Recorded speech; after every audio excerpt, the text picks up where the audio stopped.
we are rolling. Hi, Erin. Hi. So this is Mark Goldberg with UN Dispatch, speaking with Erin Weir of Refugees International. Erin, what's your official title at Refugees International? Official title is Peacekeeping Advocate.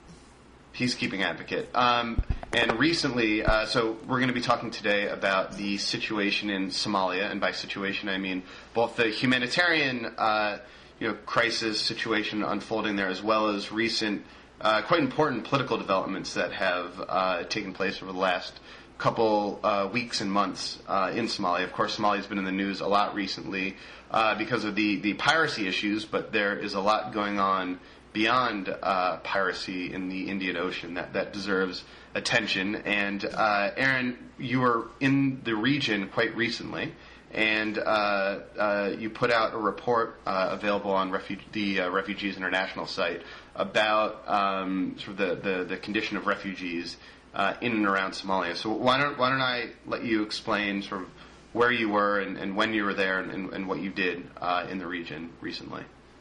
Okay. Well, Refugees International has been working on issues relating to Somali displacement for a little over a year now, and some colleagues and I have been traveling in the region. A number of our missions have related both to instability and displacement within the country itself, so internal displacement and the humanitarian situation there, as well as refugee situations, so refugee outflows into Yemen, into Djibouti, and into most recently Kenya. So the report that you just referred to, our most recent report, we made reference to, in particular, the refugee outflow into Kenya, into Dadaab camp, which is right on the border with Kenya and Somalia. This most recent mission, it was myself and my colleague Patrick Duplat and our VP for policy, Joel Charney, traveled first to Dadaab, which, as I said, is on the border with Somalia, between Somalia and Kenya, and looked at the humanitarian situation in a camp which is now functionally a small city, or a medium-sized city. There are about 250,000 refugees claiming asylum in Dadaab camp right now. We then moved on to Nairobi. That's like the size of Bridgeport, Connecticut for reference. That's a city. That's quite a city. So go on. Yeah, sorry. It's massive, and particularly for a camp that was designed to sustain 90,000 people, 250,000 is massive. So you can imagine the challenges that they're facing there. We moved on then to Nairobi, which is where most of the UN and humanitarian agencies who are working on Somali issues are based, just for issues of security or for reasons of security. And then we were able to visit Mogadishu and the Amisom base, that's the African Union peacekeeping operation inside the country, to assess a little bit the peacekeeping activities there, the current security situation, and to talk to people a little bit about the evolving politics. Like you said, there have been massive political changes in recent months. So can I ask you, what were your impressions of Mogadishu? It came up recently in the news when Congressman Donald Payne traveled to Mogadishu and had his plane fired on as he was leaving. I'm wondering what the security situation is like, and sort of what your general impressions were of the situation on the ground there. Okay. Well, this was my second time visiting Mogadishu. 1 year ago, my colleague and I were able to visit the Amisom base, and then we were able to travel with the peacekeepers around the city to visit various peacekeeping installations and the government offices. The security situation has declined so much in Mogadishu that this year we were only able to stay inside the Amisom base, unfortunately. So we didn't really get a good picture of what's going on in the city. But broadly speaking, Mogadishu continues to be incredibly volatile, even with the political changes and political improvements, you could say. The city itself and the country more generally is still tremendously volatile. There's a lot of violence, and even with the withdrawal of the Ethiopian forces, you still see a huge amount of resistance from armed groups like Al-Shabaab, who are still looking to oust the sitting government. So the example you just raised with the congressman who was fired on is really illustrative of the situation right now. Basically, AMISOM forces are deployed in small numbers, a little over 4,000 at the moment, in and around some key areas in Mogadishu. So that is the airport, the seaport, Villa Somalia, which is where the president is living and working, and certain other key routes. And while the forces hold these locations, they don't actually have the ability to secure them because of the small numbers of the forces and their limited resources. So AMISOM functionally controls the airport but can't prevent insurgent groups from firing on planes that come and go. And I think, generally speaking, that's the situation throughout the city. It's very difficult to secure any one part of the city. Mm-hmm. So I was reading a report and I saw it seems so you spent a lot of time at the Dadaab camp, which you said it was home to some 250,000 Somali refugees, and it seemed that the numbers of refugees that inflowed and outflowed from the refugee camps sort of fluctuated greatly over time, and it seems that those fluctuations overlapped with political developments that were underway in Somalia. And I'm wondering, is there currently an outflow at all of refugees from Dadaab back into Somalia and back to their homes, or is it increasing? Well, this is actually a crucial point that we're trying to make here in Washington and in New York. I think it's important to delink the political progress from any kind of analysis of the humanitarian situation. Basically, there continues to be an outflow out of Mogadishu, out of south-central Somalia, and into Kenya and other countries. So there are still a huge number of people who are deciding day to day that it's too unsafe for them to stay, and they're moving themselves and their families out of the country and out of the way. We spoke to a number of people who had just arrived at Dadaab camp, people who had stayed in Mogadishu through years of intense violence and had just now decided that it was time to go. So while there has been a lot of political progress, and while the international community is very optimistic about the new president, the new prime minister, and the path that they're on, it is important to recognize that actually for the everyday citizen in Mogadishu, the situation has not improved, and in fact you could argue it's getting worse. The violence is becoming more targeted, more acute within the city. We continue to see thousands of people flowing into Dadaab camps, and as I said, they're already vastly overcrowded. We have big problems with the allocation of land, so there's a certain amount of conflict between UNHCR, that's the UN humanitarian agency, and the government of Kenya in terms of the allocation of new land and the ability to provide the services that are necessary for what is, as you said, a sizable city.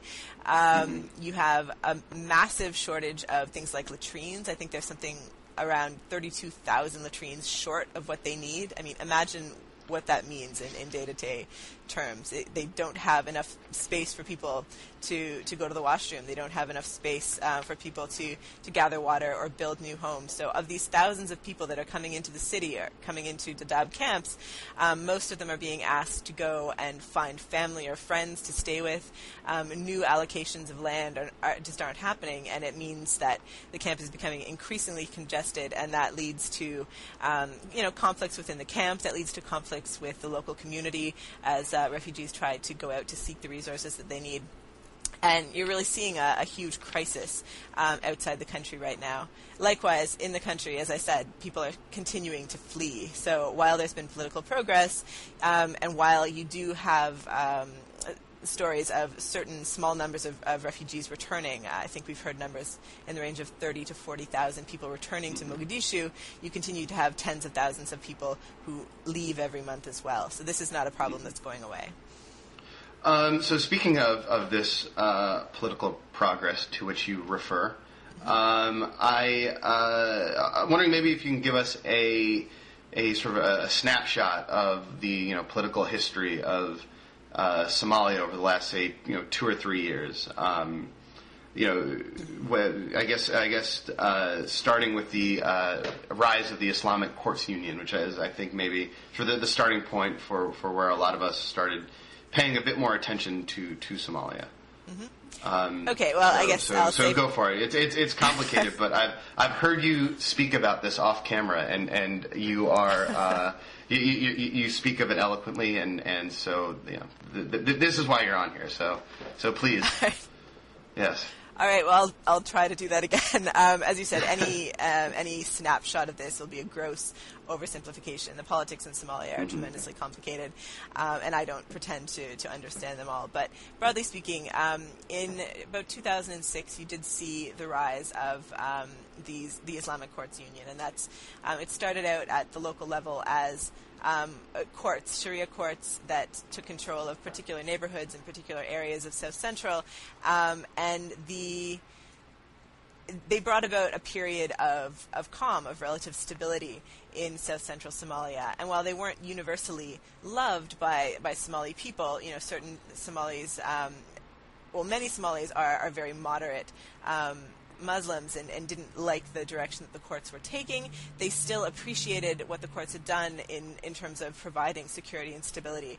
You have people saying it was the first time I was able to walk around in the streets or go swimming with my children. I mean, it was really the first window of calm in over a decade, almost 2 decades of total chaos in Somalia.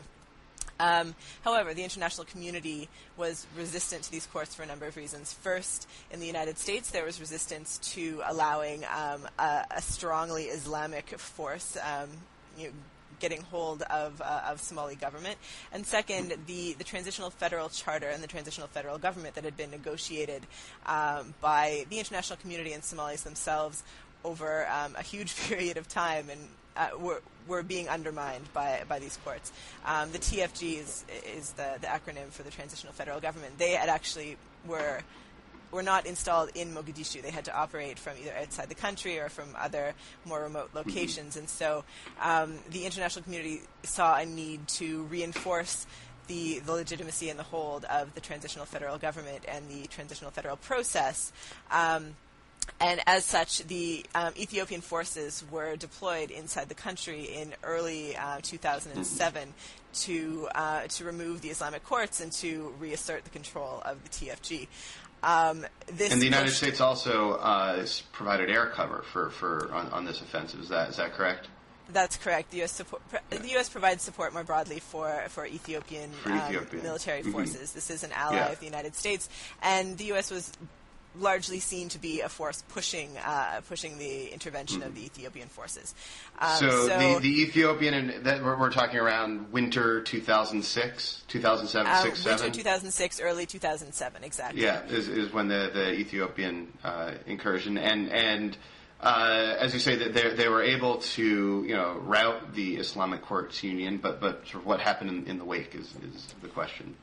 Well, what happened, unfortunately, the Islamic Courts Union was never a unified party or a unified force. And so what you got was the scattering, basically, of insurgent groups throughout the country. You have a large number, or a huge range of groups that were opposed to the Ethiopian invasion, that were opposed to the TFG, that took over different parts of the country. You basically saw chaos, and the brief window of calm was completely broken.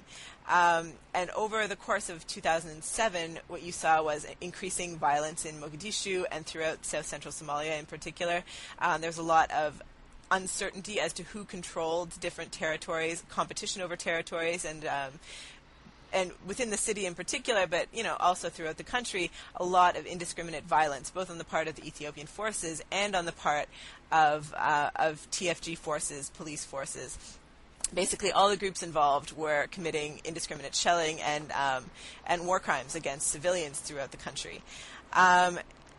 In this context, you saw a lot of discussion within the United Nations about what was to be done, and there was a real push to send peacekeepers to try to resolve the situation or create calm. And the UN opted not to send a force, and we'll get into that a little bit later, but the African Union decided to deploy a force under UN auspices, with a UN mandate to support the transitional federal government within Mogadishu.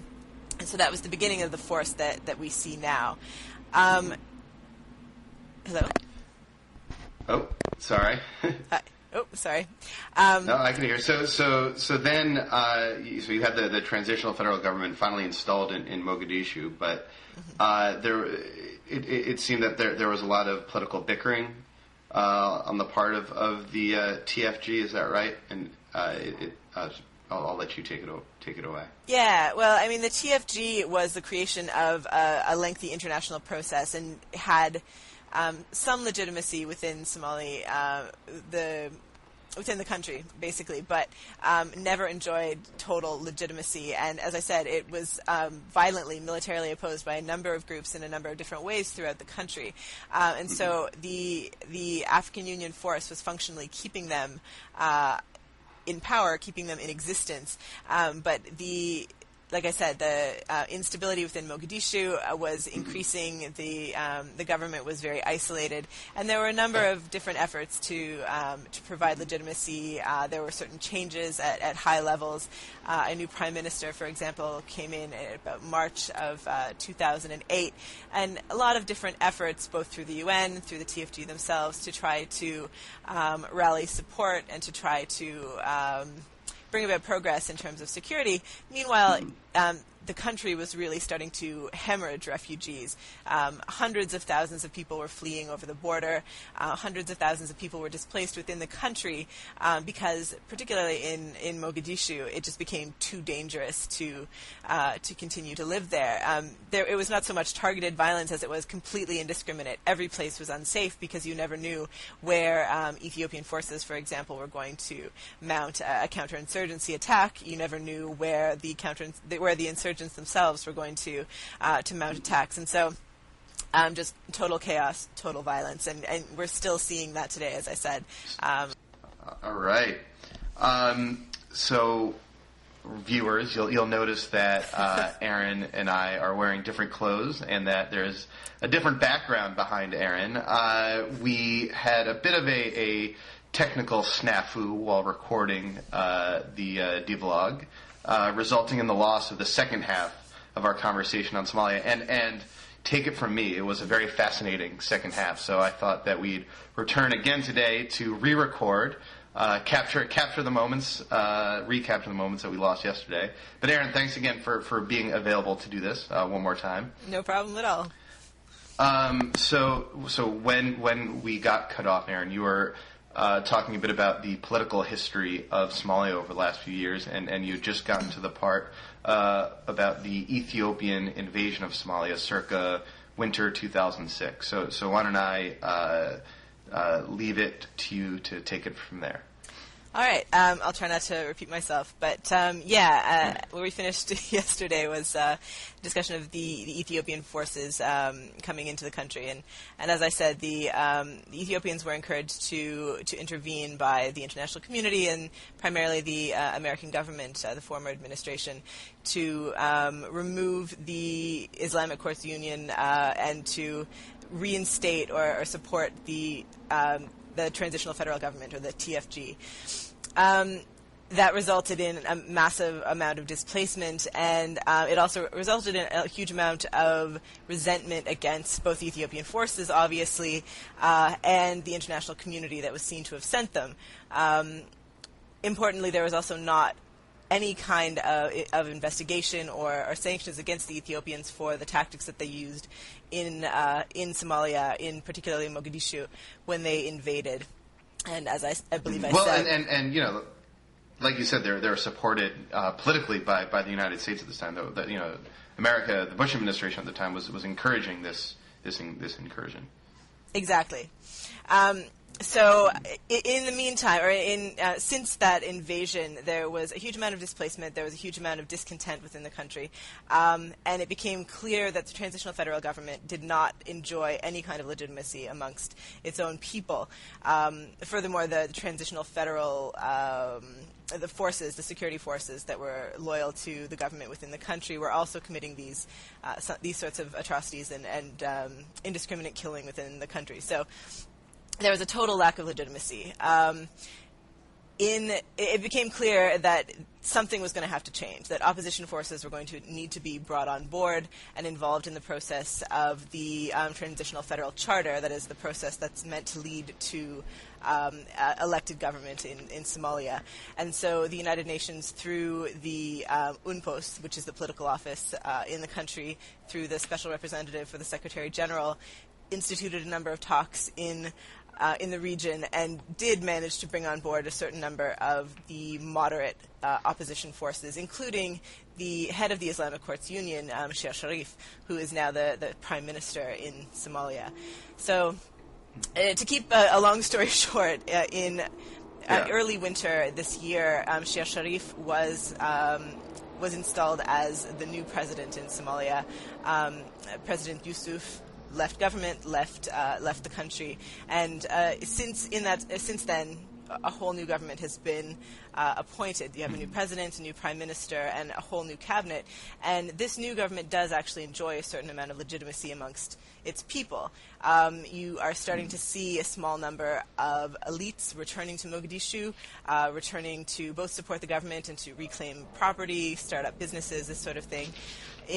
However, the humanitarian situation is unchanged. So there's been a lot of political progress. There is an optimism that we haven't seen in and around Somalia for over a year and a half, but the humanitarian conditions continue to be incredibly bad. There's the transitional federal government itself still does not control most of the country, and in fact they don't control large parts of Mogadishu itself. But the political progress does tend to suggest that down the line it might be possible to establish more stability, more security in Somalia, and so we're all very hopeful that will take place. So I guess here's maybe something about the bigger picture question. It seems that from what you described, the international community and the UN, everyone sort of broadly defined the international community, sort of their Somalia strategy is to support the transitional federal government, to support these nascent government institutions, and do all it can to prop up that government. And I'm wondering, it seems that Somalia, the fact that there hasn't been an effective government in Somalia for decades would suggest to me that perhaps this entity we call Somalia may not be sort of a state itself, that maybe cultural forces, geographic forces within the country doesn't make sense to make Somalia a state, and that perhaps a different strategy should be to not put all our eggs in this one, let's try to make Somalia a state basket. Does that sort of make sense or resonate at all? Yeah, of course. As you said, 17 years, over 17 years of chaos in Somalia does suggest that this is a difficult place, and that the efforts of the international community up till now haven't worked.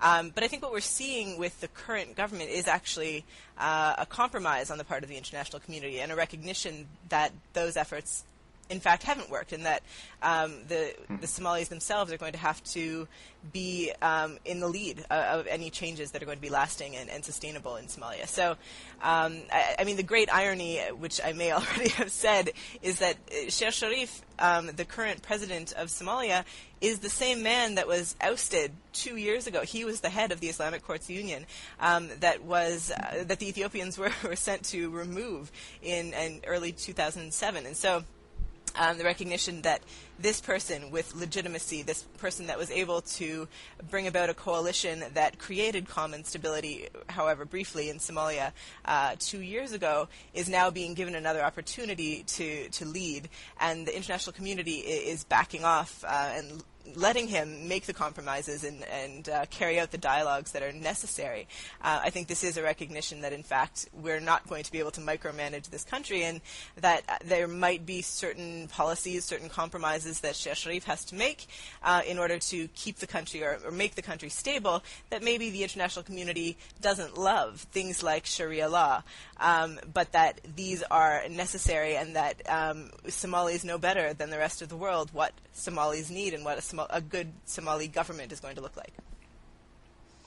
Mm-hmm.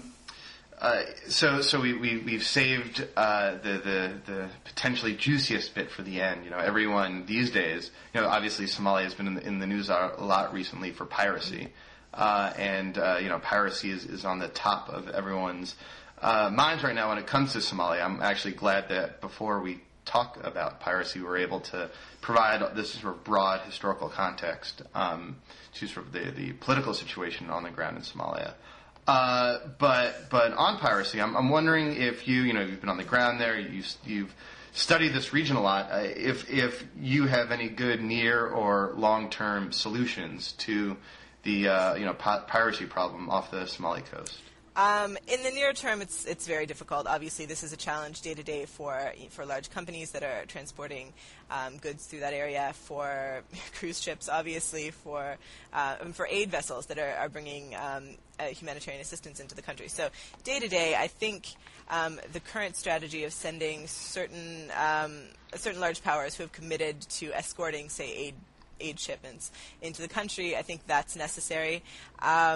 And I'm not going to comment on the tactics of the United States, for example. I think everyone recognizes that sort of the Navy SEAL approach isn't going to be feasible for every ship that moves in and out of the Gulf of Aden and the coast of Somalia. But in the long term, it's pretty clear that if we want security and stability in the seas around Somalia, we're going to have to work towards security and stability within the country. Pirates didn't come out of a vacuum. They've not come out of the middle of nowhere. This is the result of, nearly 2 decades of total instability and total lack of rule of law within Somalia itself. And in order to the same steps that will be necessary to create a viable police force, a viable security force within the country, to reestablish control of the country and basic rule of law on the ground, are also going to have far-reaching impacts in the sea. So, the relatively recent attacks and kidnappings of vessels on the sea and of their crew are just a sort of large extension of what we've been seeing for about a year and a half of the kidnapping of aid workers, of internationals, journalists on land, that these people who are living in a system that doesn't sustain them, that doesn't provide for alternative livelihoods or a means of survival, have come upon in order to survive. It's a lucrative business, and what we saw on land, the instability, the insecurity, has extended into the sea. So, some of go ahead. I'm saying, so correct me if I'm wrong, but you think that one way the international community should not go about achieving stability and security in Somalia is through mounting a large sort of UN peacekeeping operation. What are your problems with that? No, I think the key problem is that peacekeepers can't do what we want to see done in Somalia. It's just not an appropriate tool in all cases, and this is one case where it really can't work. As you're already aware, there is an African Union peacekeeping operation on the ground. They play a very limited role. They protect the government and they protect key installations, and as such, they're providing a crucial service, but they're not actually there in such numbers or performing such activities as to become a major aggravation. So, they're under attack by a hardcore of insurgents, but for the most part, the country and the government accept that they need to be there for a very limited time. An international peacekeeping operation, such as a large UN operation, would have the exact opposite effect. We didn't get too much into the UN role or the larger UN role, but broadly speaking, at this moment, the United Nations is a symbol of the international community, and for the past 2 years or so, the international community has been held responsible by Somali people for the creation of the transitional federal government, which, as I said before, has only recently gained legitimacy, and for some of the activities of, for example, the Ethiopian forces and the U.S. Attacks, the targeted attacks that they have been or had been launching on suspected al-Qaeda representatives within the country. So basically, the international community doesn't have a great reputation in Somalia right now, and a large ground force of UN peacekeepers would be perceived very badly. They'd be perceived as an invasion. Furthermore, the two possible tasks that a UN peacekeeping operation could perform in Somalia could not be well done by a peacekeeping operation. So two things that we typically send peacekeepers to do are, one, to create stability, so broad area domination in a military fashion of the country to impose stability, and two, civilian protection. The United Nations peacekeeping system, as sophisticated as it is and as successful as it has been in other places, is not in a position to mount a large, complex counterinsurgency. We're talking about war fighting, not peacekeeping. And so in terms of stability, the UN really just can't do that job. In terms of civilian protection, likewise, what you're talking about in Somalia is not, cordoning off a refugee camp and keeping a handful of civilians safe, which a peacekeeping operation could conceivably do. What we're talking about in Somalia is violence that is so diffused and so constant and chronic throughout the country that protection functionally demands law and order. And again, a UN peacekeeping operation is not well placed to do that. So the bottom line is a UN peacekeeping operation can't do the work that we would want them to do, and they would create a further aggravation. They would create further political and a military confrontation within the country. In other words, they'd make it worse. And that's why we're not advocating for a peacekeeping force. What we are looking for is security sector reform, and along. So let's we'll kind of finish up on this point, which is something I believe you alluded to before we got cut off. Is that one way to achieve security in Somalia is what you call security sector reform. Why don't you explain what that is and how that can be achieved? Okay. Basically, security sector reform is reform of any institution that relates to security, stability, and rule of law. So in Somalia, because there's been a total lack of government for so long, you're looking at a lack of military capacity, a lack of police, a lack of a judiciary system, all the bits and pieces that keep people safe day to day and that protect the borders and keep the government in place and keep the government's laws enforced. That's the security sector. And so, as I said, we already have the first piece of that. We have a government that is slowly gaining legitimacy within the country itself. Next, what they need is their own police and their own military, and there are a number of ways that the international community is already devising to build those systems up. The first is through the UN itself. So the UN Development Agency is going to work with the police to do training to ensure that police are vetted for human rights abuses, this sort of thing, and to start to establish community policing so that people start to feel safe in their own neighborhoods, in their own villages. Second, through a number of bilateral partners, Somalia needs a military force, and they need a professional, trained military that respond to civilian control.